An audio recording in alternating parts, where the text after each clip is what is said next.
Morning student, मैं भारत शर्मा।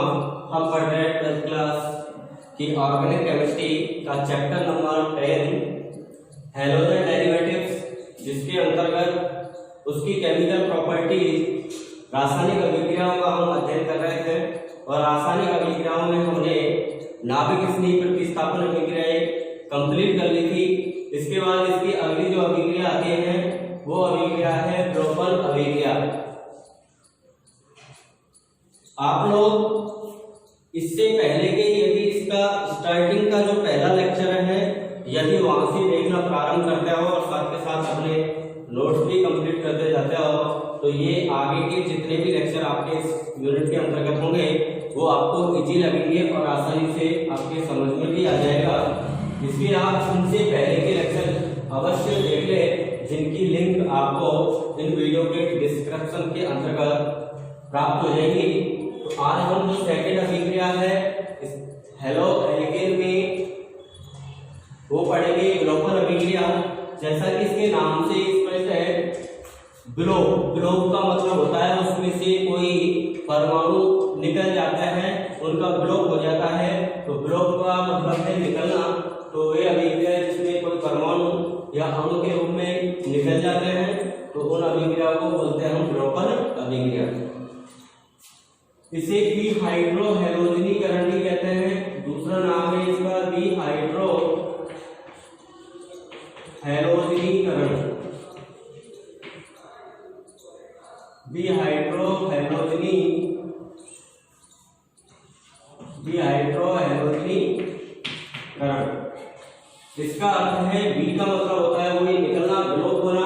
किसका globe होगा? हाइड्रोजन का और हैलोजन का। इसलिए इस अभिक्रिया को हम बोलते हैं डिहाइड्रो हैलोजनीकरण। तीसरा नाम और है इसका बीटा ग्लोबल।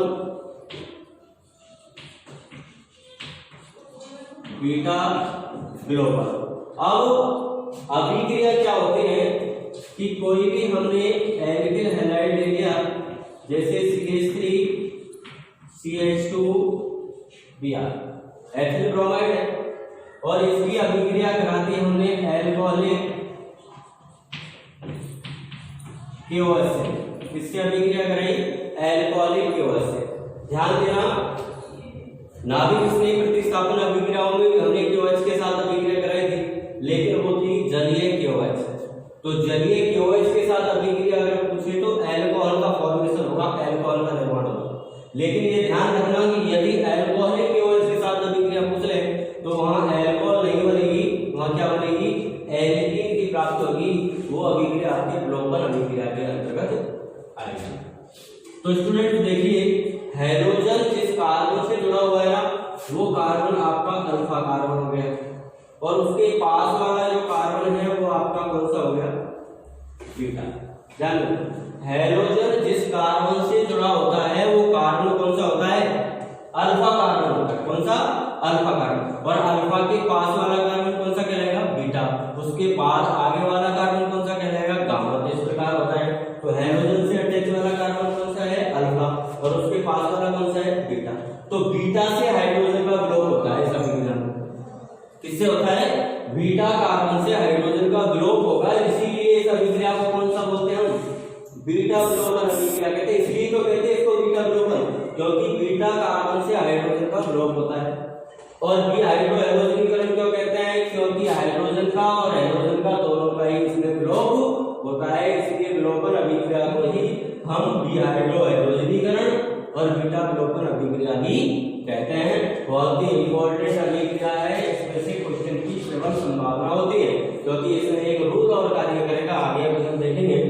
तो जब एथिल ब्रोमाइड की अभिक्रिया किससे करा देंगे? एल्कोहलिक KOH से।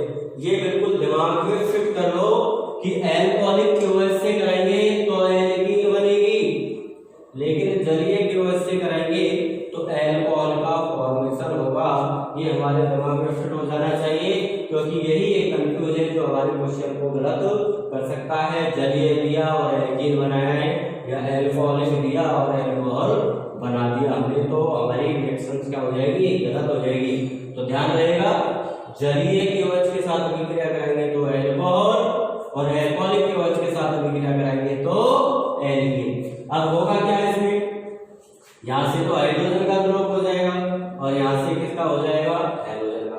तो जब हाइड्रोजन निकल जाएगी तो क्या बचेगा, CH2 बचेगा ना, फिर बॉन्ड, और यहाँ से हैलोजन निकल जाएगी तो क्या बचेगा, CH2 बचेगा ना। अब एक एक वैलेंसी कार्बन की रिक्त हो गई नहीं हो गई, तो यहाँ पर क्या हो जाएगा, डबल बॉन्ड हो जाएगा। तो इसलिए उससे संबंधित एल्कीन का निर्माण होता है इसमें, और प्लस ये K और Br मिलकर के क्या हो जाएगा, KBr, और OH माइनस और H मिलकर के क्या हो जाएगा, H2O। तो ये हमारी कौन सी अभिक्रिया कंप्लीट हो गई, विलोपन अभिक्रिया, जिसे हम हैलोजनीकरण भी कहते हैं और जिसे बीटा विलोपन भी कहते हैं। तो किसका फॉर्मेशन हो गया यहाँ पर, एल्किन। लेकिन ये हमारी कौन सी एल्किल हैलाइड है, सममित है। मान लो आपको ये दे दे कि CH3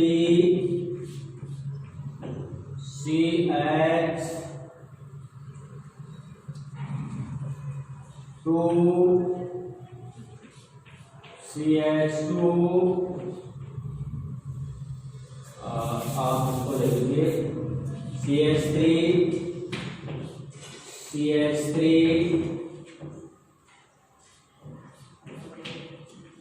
CH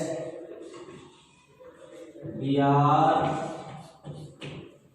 CH3, ये हो गया हमारा 1 2 3 मेथिल 2 पर ब्रोमो 2 ब्रोमो 3 मेथिल ब्यूटेन। अब इसकी अभिक्रिया हम किससे करा रहे हैं, अल्कोहलिक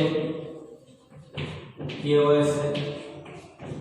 अब यहाँ पर देखिए हैलोजन से जुड़ा कार्बन तो कौन सा होता है, अल्फा होता है, और उसके पास वाला कार्बन कौन सा होता है, बीटा।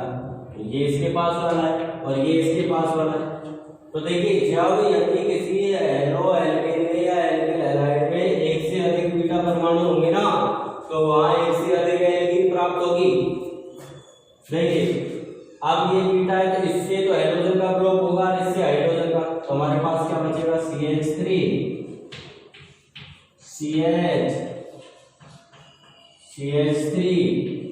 C, यहां से तो किसका ग्रुप हो गया, हाइड्रोजन का, और यहां से हाइड्रोजन का तो डबल बंद CH3, क्योंकि हाइड्रोजन का हाइड्रोजन का ग्रुप होगा तो यहाँ डबल बंद आ जाएगा। अब मान लीजिए कि आप हाइड्रोजन का ग्रुप किससे कर रहे हो, इस बीटा से कर रहे हो, तो क्या हो जाएगा CH3 CH3। अब यहाँ से हाइड्रोजन का ग्रुप हो गया, यहाँ से हाइड्रोजन का हो गया, ये डबल बंद CH और CH3, तो दो एल्कीन बन गए ना, क्योंकि इसके पास कितने बीटा कार्बन है, 2 बीटा कार्बन है, तो 2 बीटा हाइड्रोजन हो गए। तो किससे विलोप होगा उसके आधार पर उसकी एल्कीन का फॉर्मेशन होगा। तो इस प्रकार कितनी एल्कीन बनेगी, 2 एल्कीन। ये तो हो गई हमारी 1 2 3 मेथिल ब्यूट 1 3 हो गई, और ये कौन सी हो गई हमारी 2 मेथिल ब्यूट 2 3। तो ये 1 ईन है, ये 2 ईन है, ये 2 मेथिल है, ये 3 मेथिल, तो अलग अलग एल्कीन बन गई ना। अब ये बात ये आती है कि इन दोनों एल्कीन में से मुख्य एल्कीन कौन सी होगी, यह निर्माण कौन सा होगा, तो इसको बताता है सेट-जेफ का नियम। कौन बताता है, सेट-जेफ नियम, इसमें हमको फॉलो करना है। तो सेट-जेफ नियम कहाँ लागू होता है, विलोपन अभिक्रिया में। जब किसी एल्किल हैलाइड से एक से अधिक एल्कीन निर्माण होती है तो वहां कौन सा नियम, सेट-जेफ नियम। अब सेट-जेफ क्या कहता है कि किसी एल्किल हैलाइड, कोई भी एल्किल हैलाइड है और उसका हम विलोपन करें, डिहाइड्रो हैलोजनीकरण करें, तो उससे यदि एक से अधिक एल्कीन हमें प्राप्त होती है तो वह एल्कीन मुख्य उत्पाद के रूप में प्राप्त होगी या अधिक मात्रा में प्राप्त होगी, जिसमें द्विबंध से बंधित कार्बन पर अधिक एल्किल समूह उपस्थित होंगे। ध्यान देना, किसी एल्किल हैलाइड के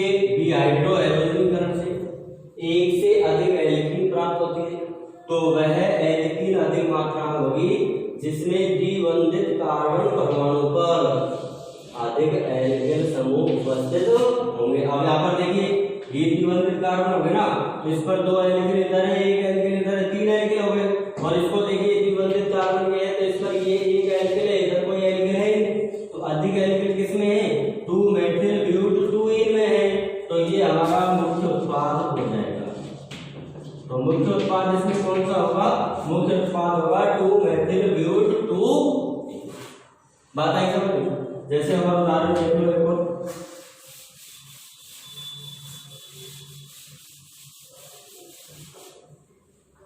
हमने लिखा जैसे CH3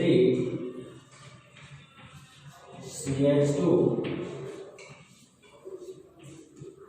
CH Cl और CH3 2-क्लोरोब्यूटेन क्या हो गया? 2-क्लोरोब्यूटेन ये हमारी एल्किल हैलाइड हो गई। और इसकी अभिक्रिया करानी हमको एल्कोहलिक KOH। तो देखो सिंपल सा है, आपको हेलोजन जिस कार्बन से जुड़ा हुआ है उसको अल्फा मान लो और उसके पास वाले कार्बन को क्या मान लो? बीटा। तो सिंपल सा अभिक्रिया हो जाएगी, बीटा से हाइड्रोजन हटानी है, अल्फा से हेलोजन हटानी है, जितने बीटा होंगे उतनी एल्कीन हमें प्राप्त हो जाएगी। तो देखो जब इस बीटा से हटाते हैं तो क्या बनेगा? CH3 CH2C। अब यहाँ से तो हाइड्रोजन हट गई तो ये CH रह गया, और यहाँ से हाइड्रोजन हट गई तो ये हमारा हो गया CH2, और जहाँ से हाइड्रोजन और हाइड्रोजन हट गया वहाँ क्या आ जाएगा? डबल। एक एल्कीन तो ये बनी, दूसरी एल्कीन में यहाँ से हाइड्रोजन का ब्लॉक करना है तो CH3। अब यहाँ से हाइड्रोजन हटेगी तो क्या रह जाएगा? CH, फिर यहाँ से क्या रह जाएगा? CH। अब हाइड्रोजन हाइड्रोजन का ब्लॉक यहाँ से हो रहा है तो डबल ब्लॉक, और फिर CH3। तो ये तो बन गई आपकी ब्यूट-1-ईन, और ये बन गई आपकी ब्यूट-2। सिंपल। अब आप देखो ये द्विबंधित कार्बन है, एक एल्किल ये भी आ रही है, कितने एल्किल है? तो और ये द्विबंधित कार्बन है, इधर कोई एल्किल नहीं है, इधर एक एल्किल है ऐसे। तो अधिक एल्किल किसमें? इसमें है ना। तो सेहत नियम के अनुसार ब्यूट-2-ईन इसमें मुख्य उत्पाद प्राप्त होगा। ये हमारा क्वेश्चन होता है, कोई भी एल्किल हैलाइड दे देगा, उसकी विलोपन अभिक्रिया में मुख्य उत्पाद अगर आपसे पूछा जाए तो आसानी से हम मुख्य उत्पाद निकाल सकते हैं। तो ये हमारे हाइड्रोजन डेरिवेटिव्स के अंतर्गत रासायनिक गुणों में पहली अभिक्रिया नाभिक स्नेही प्रतिस्थापन अभिक्रिया कंप्लीट थी, और इस लेक्चर में हमारी विलोपन अभिक्रिया ये कंप्लीट होती है। इसके बाद हम पढ़ेंगे एल्किल हैलाइड जो है उनकी धातुओं के साथ अभिक्रिया, तो कौन कौन सी धातुओं के साथ वो अभिक्रिया करते हैं उसके बारे में हम देखेंगे।